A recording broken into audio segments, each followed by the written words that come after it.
Ito yung ano isang modus ng mga expert na lalamove customer. Yung pagkakuha ng booking, hindi kinuha ni rider yung booking. Tapos tatawagan niya yan, syempre, to confirm kung ano yung kukunin.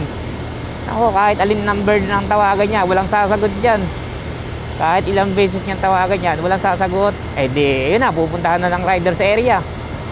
Tapos pagdating ng rider sa area, pag tinawagan niya yung pick up, at manong sasagot yun. Isang dial lang sasagot yan, promise. Tapos ayun, surprise, ang pipikabin pala malaki or kaya mabigat. Kaya dito na mapasok yung ano na hindi makaka-cancel yung rider. Kasi syempre, number one, iisipin na niya yung ano, yung layo ng pinunta niya.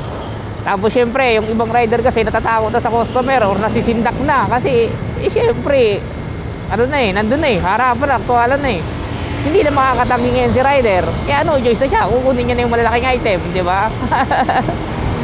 Ay nako, tapos ang matindi pa niyan, pag kinancel mo kasi rin at nasa pick up location ka na, may tendency na maban ka pa niyan kay lalamove.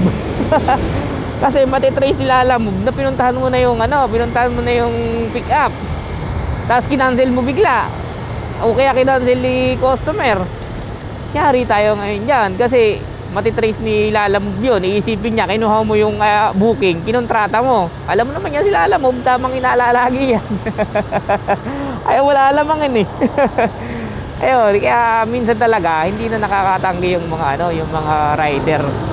Kasi wala na silang no choice nandun na, nagkasinda ka na. Tapos iniisip pa nila yung talo na sa gas kasi nakapunta na lalo na pag malayo pinanggalingan.